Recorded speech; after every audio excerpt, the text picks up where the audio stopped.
Hi, Mayank. In the last interview, you gave an overview of procurement maturity and performance assessment indicators. Today, I would like you to expand on the performance indicators. Sure, Mary.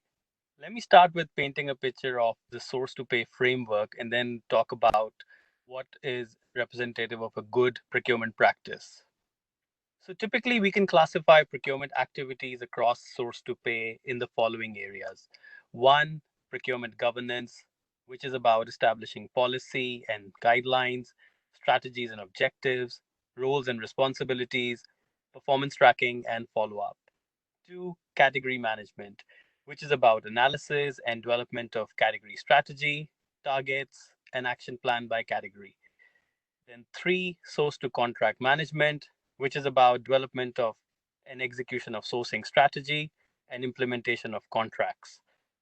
Then four, purchase to pay, which covers the entire spectrum of ordering and invoicing activities. And five, supplier relationship management, which covers continuous and systematic supplier evaluation, supplier lifecycle performance, and risk management. Okay, great. So let's talk about indicators of good practice in all these areas.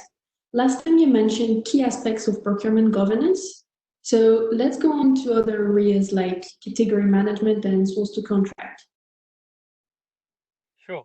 So, good category management would mean there's development of category profile, which includes spend analysis, it includes need analysis, market analysis, total cost calculations. Um, there's opportunity assessment and eliminations. There's continuous development and updating of detailed category strategy, defined KPIs, and performance tracking against targets. Thanks, Maya. What about source management? Yeah, so good sourcing management would indicate the following in place: a sourcing strategy that aligns with procurement activity and overall corporate strategy and objectives, a strategic sourcing methodology to develop sourcing strategies and category profiles based on needs and market analysis, awareness and consistency across organization with all category managers in using the methodology, and common and consistent approach to managing sourcing events like RFXs and auctions, uh, and availability of libraries and templates for various types of supporting documentation for those sourcing events. Great. How about some best practices for contract management now?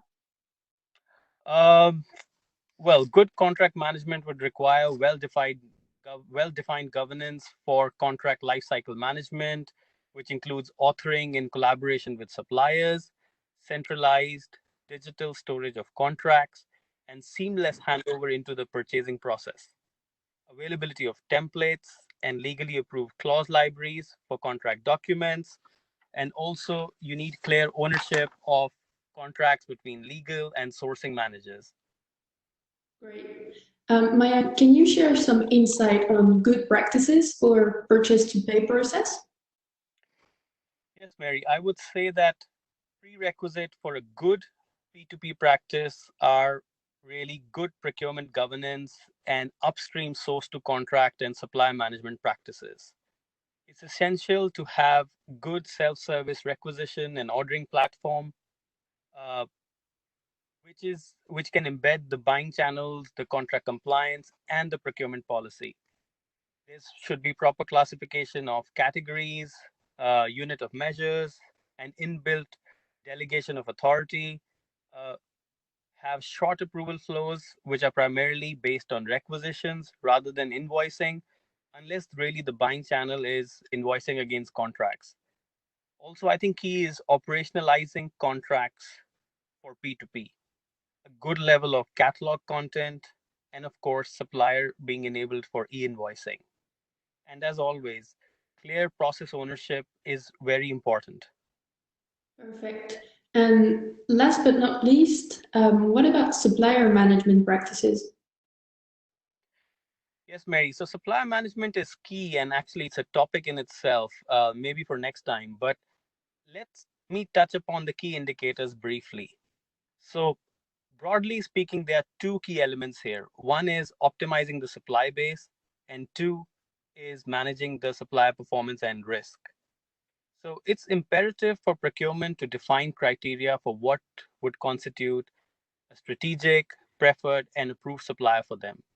For example, a strategic supplier would be representative of either a unique offering, or it would be something that you make significant investment with, or it would be something which has a high replacement cost. Um, and it is also it's a supplier that's seen as a building block for future growth. In my mind, the greatest value that procurement can deliver is managing their strategic suppliers through a well-defined performance management program that encompasses holistic performance on KPIs like cost, quality, innovation, continuity of supply, and account management. A transparent supply management process, a supplier management activity helps add value to both buyers and suppliers and helps organization achieve greater value and deliver better customer experience and enhance brand value to their customers. Thank you for these insights, man. And as you mentioned, supplier management is a really broad topic. So maybe another time we will talk in detail about supplier performance and risk. Sure. Thanks, Mary. My pleasure. Look forward to next time. Thank you, Mayank. Bye.